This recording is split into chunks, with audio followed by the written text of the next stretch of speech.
My role now is to work with teachers and manage a team of people who go out into schools and run workshops around the use of our technology. One of the things that I'm really passionate about is the idea of having a device with a stylus in it. And I'm going to talk to you a little bit about, there's a gentleman right there, right? I'm going to talk to you a little bit about why I'm passionate about that and about 6 strategies you get back when you've got a computer that can do that as well as what a computer can do. It's really important that we think about cognitive load for kids. We think about that they're a full-time learner, not doing what we're doing all the time, which is not necessarily learning. But they are full-time learners, that's their job. And we need to think about the cognitive science, about the way the human brain works when we want kids to learn stuff. There are reasons, I assume you, madam, have a computer or an iPad or a phone or probably one of each. There's a reason people bring pen and paper.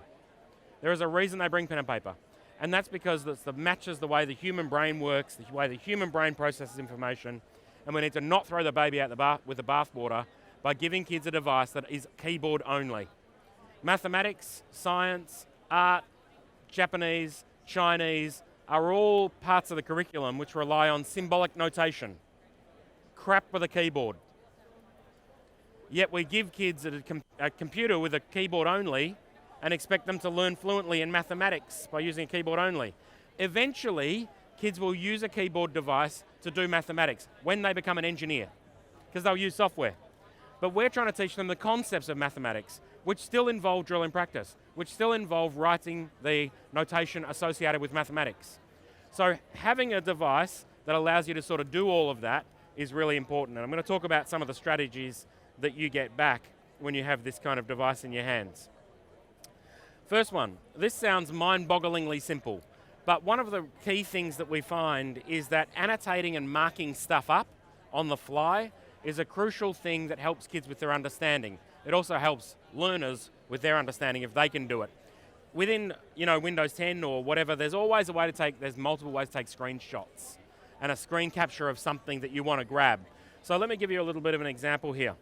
This is an app, right? Apps are great for learning. They give us they're certainly better than the kinds of textbooks that I would have used to learn from when I was at school, because they allow you to do some interactive stuff and turn on the digestive system and whatever else you want to do.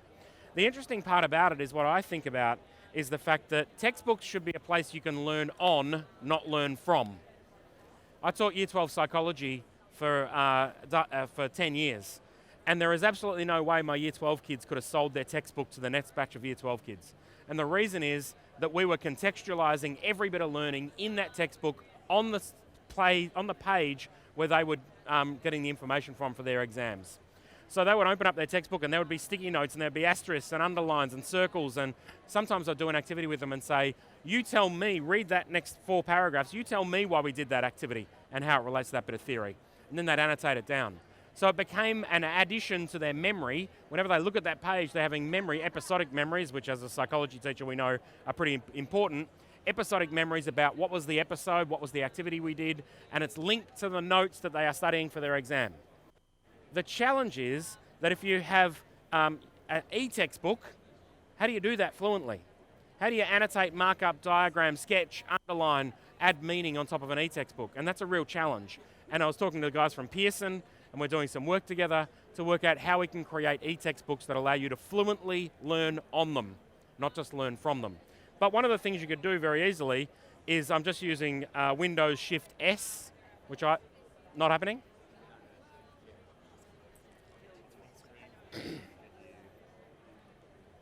Have you seen anything yet?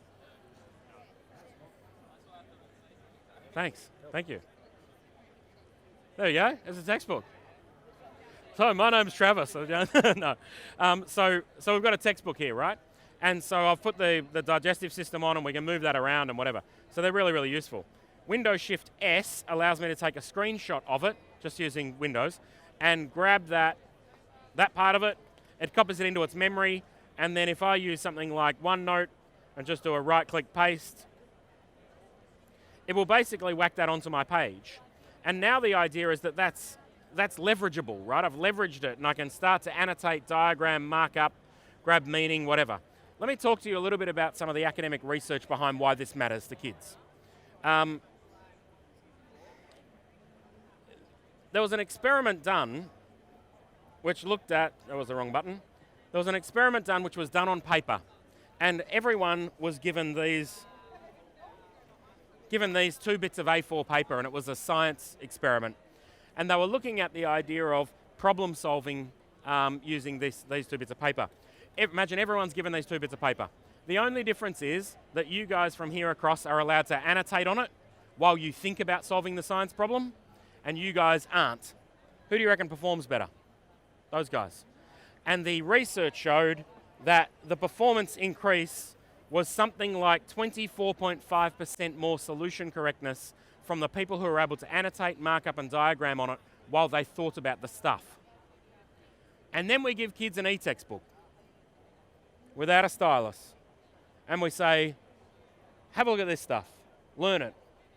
We all know, it was pretty obvious, that this group's going to do better because they can annotate, mark up, diagram. You can see what we call they call these the visuospatial markings in the research, but you can see these. Let me just go to that'll do. See these markings that are happening here? And you can see these markings here and these markings here and all these lines here and all that. That's the kind of marking you make when you're thinking. And the reality is that when you are thinking, this is a great thinking tool. A keyboard is a pretty crap thinking tool. My worry is that what we do in schools is we say, oh, kids, I want you to brainstorm something. Grab out your computer, open up a Word doc or a Google doc or a notes page in iPad or whatever, and start brainstorming stuff. Research is very clear that this is a much better brainstorming tool than that keyboard is. And so we need to make sure we don't throw the baby with the bathwater out and go, we're using technology, it must be better, when in actual fact, using the wrong technology can do more harm than good. So all the research around this is fairly clear and pretty compelling. Here's another bit of research. Note taking.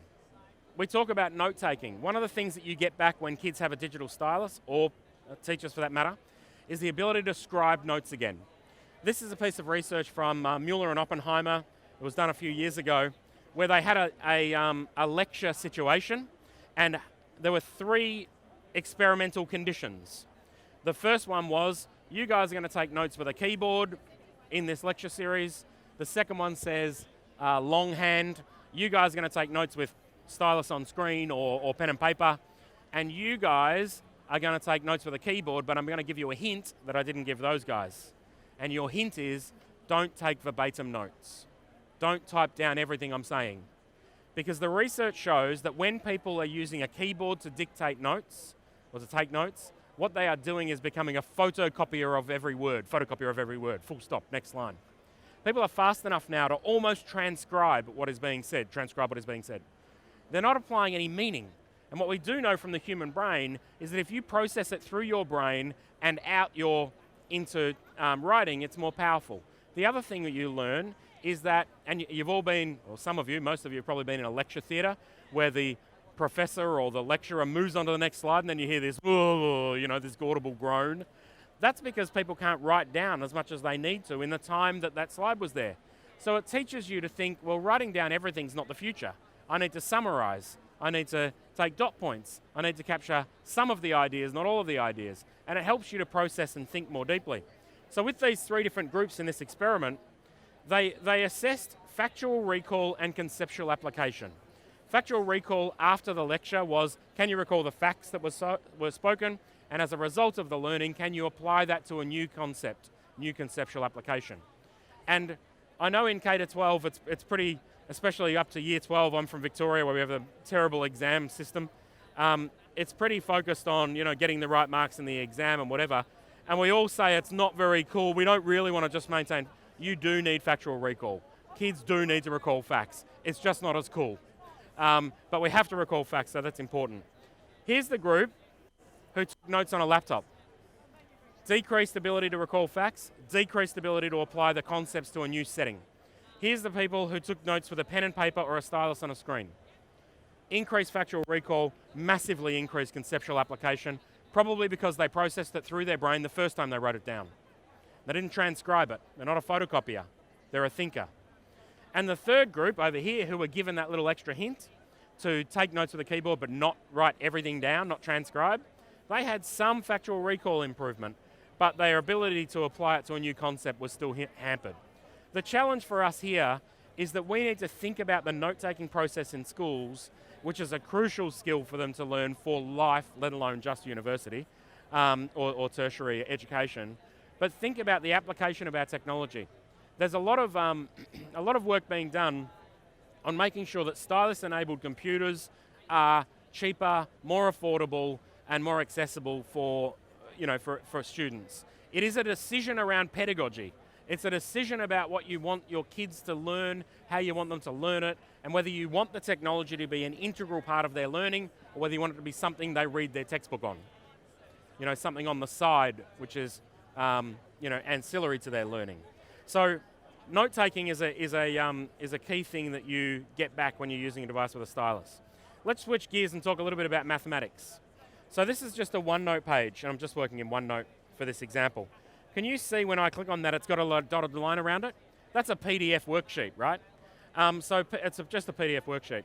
Now, we can argue till the cows come home that PDFs are where ideas go to die, but the idea of using sort of a PDF math sheet or whatever is quite common practice in mathematics. The interesting thing is that you can see this is a student's worked example, is that when you have digital paper, you suddenly can extend any size you absolutely want to continue the mathematics understanding in whatever direction you need to. So they've sort of done some stuff over here, and the teachers actually chimed in here and given some feedback, and they've gone down the bottom here and they've got some more stuff there. But the other thing that can happen too is that because this is digital paper and because mathematics can now be done on the screen, we could go to YouTube and search for volume of a circle and just grab let's say it's this one here. It's going to play an ad first, annoyingly. Got to make money somewhere, I suppose. But I'm just going to grab the hyperlink, not the embed code, just the hyperlink from the top, go to my OneNote page and paste it in. And then what you have is that video without the ad will play seamlessly on the same bit of digital paper that the kid is doing their mathematics on. We talk a lot about cognitive load theory. The idea that if kids and learners, especially young ones and especially boys, are switching between 15 browsers, 14 bits of software to try and get stuff done, they absolutely get lost. There are some schools who say, oh, we're going to use a bit of Google and a bit of Microsoft and a bit of everything because we want our kids to have experience about everything. The reality is the research shows those kids become more confused and are less able to track their learning because they're more worried trying to log into stuff. And they go to my class and Mr. Smith does it differently to your class. And they go into your class and you do it completely differently to his class. And the kids spend too much time, too much cognitive load worrying about how on earth I do learning in your environment versus mine than actually focus on the learning. So this is a video now, live in a piece of paper, that maybe the student grabbed, but maybe that was the teacher feedback. Have a look at this video, mate. I'm not sure you get it. Write me 5 dot points of the key information on that page for homework tonight. Watch the video, write some notes, do some annotation, whatever you need to do, and I'll have a look at that page tomorrow because a OneNote page is in the cloud, synchronizes, and the teacher can check that student's workbook at any time. So that's one example of mathematics. Let me talk to you about another example with mathematics. So within OneNote, if I can get my fingers working,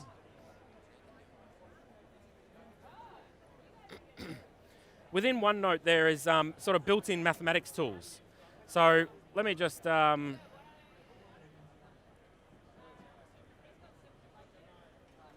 I've got that bit of mathematics. I'm just going to select it, and then I'm going to click on Maths up here.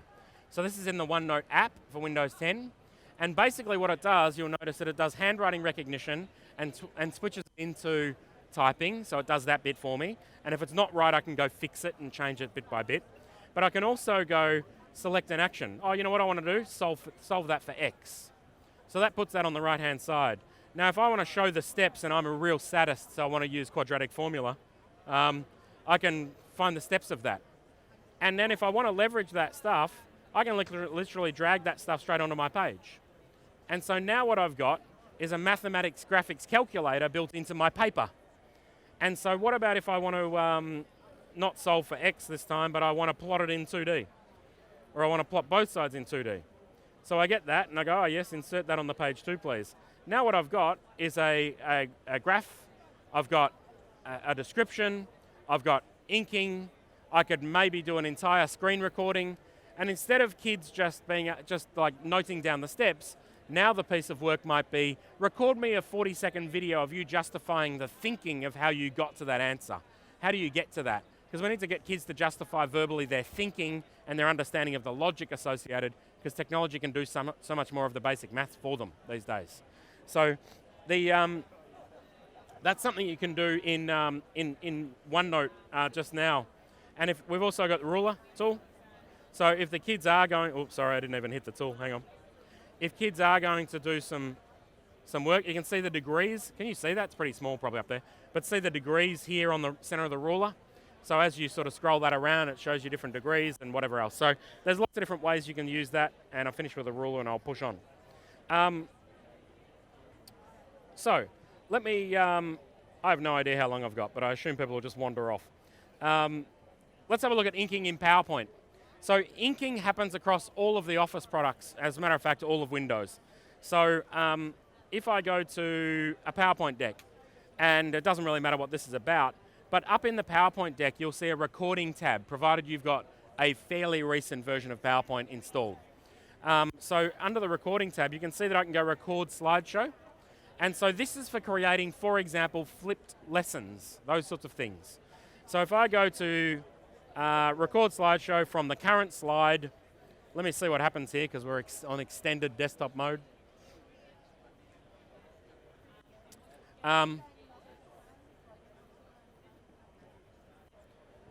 Basically what happens on my screen is that I get a different interface to what they're seeing up there. And this allows me, you can see I can choose pen colors down the bottom, but it's also got video on. So what I've got basically is a flipped learning sort of creation tool where I can choose that, press record up the top, and it goes 3, 2, 1, are you ready? And now I can start presenting, annotating, marking up, going to the next slide, talking, and everything's basically being recorded.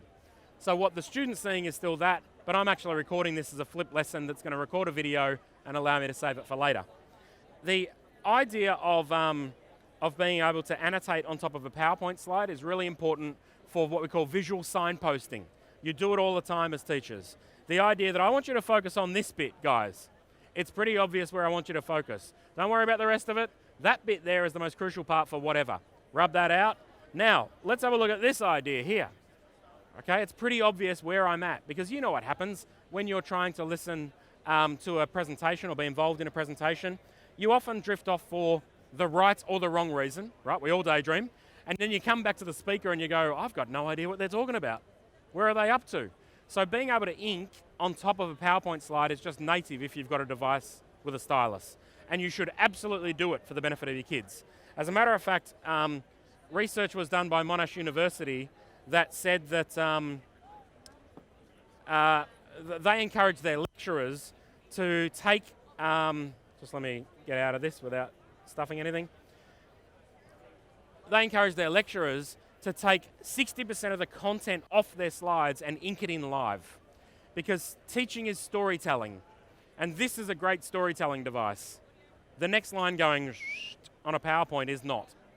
So this is a great storytelling device. So being able to take half the stuff off your slide deck and ink it in live to take the kids on the journey of the meaning is actually something we should do for kids so that they're not experiencing death by PowerPoint, but they're being taken on the journey of it. All right, I'm nearly out of time. One of the last things, two last things I wanted to show you. One is about, let me get rid of maths over there. One thing that you can do using OneNote page is you can actually go insert record audio. So I'm actually going to pretend that I'm sitting at home on the couch, I've had a couple of orange juices, and I'm ready to mark this, this basketball essay or whatever it is. And so all I'm going to do, I'm just clicking in that blue box so I know where the audio file is going to go. And I'm just going to go record audio, and I'm going to start marking. I'm going to say, hey, Matt, thanks for getting this in, love it.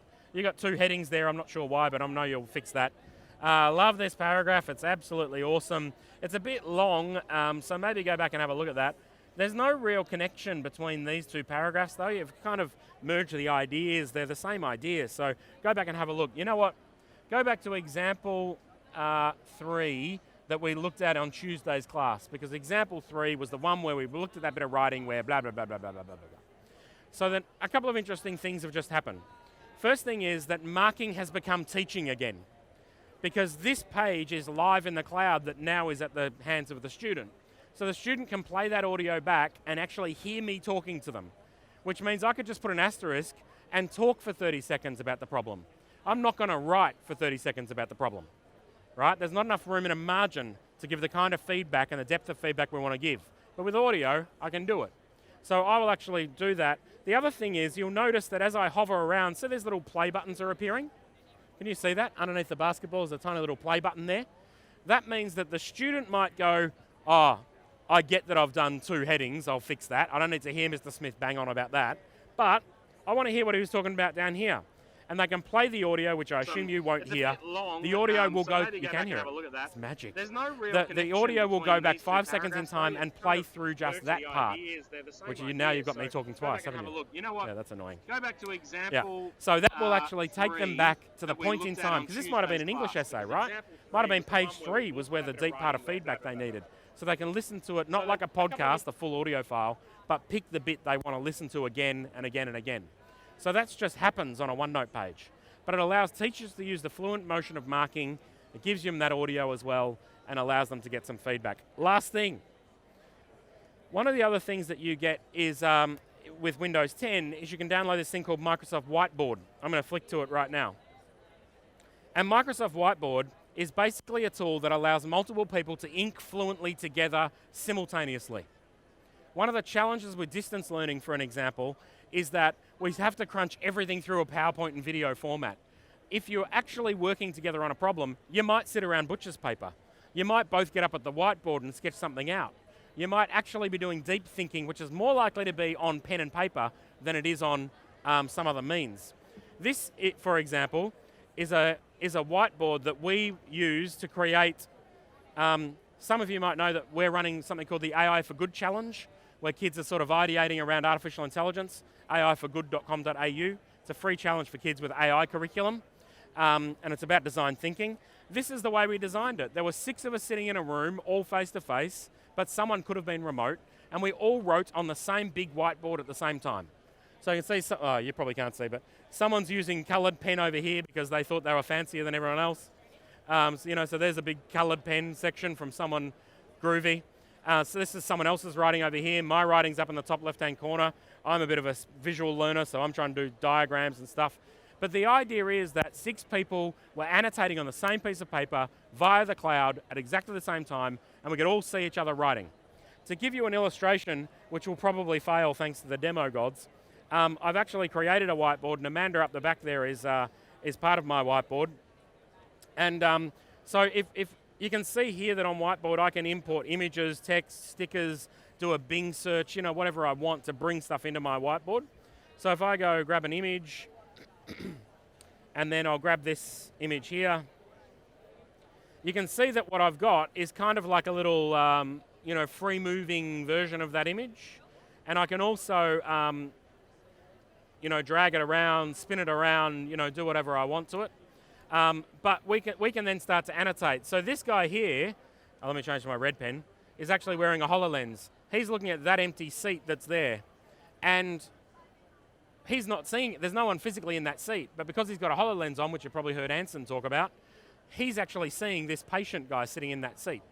So Amanda, I don't know whether you're connected. Anyway, so Amanda's just in. So see at the top right-hand side now, Amanda's little face has appeared up in the top right, up here. So that means you could have 5, 6, 7 people contributing to a whiteboard live in real time and doing work together, annotating, marking up. Her little face appears next to where she's writing. So this might be 5 kids at home working on a mathematics problem, working on an assignment together, but doing real mathematics work involving symbolic notation together over distance. And so the technology, including having a stylus, sort of makes that come to life. Last thing I'll say is you could send those notes to OneNote, you could send them to Teams, you could send them anywhere else you want to, use them as a graphic, whatever you want. So that'll do from me. Hopefully you got a couple of ideas of some of the things that happen when you enable students and teachers to have a stylus-enabled device for teaching and learning.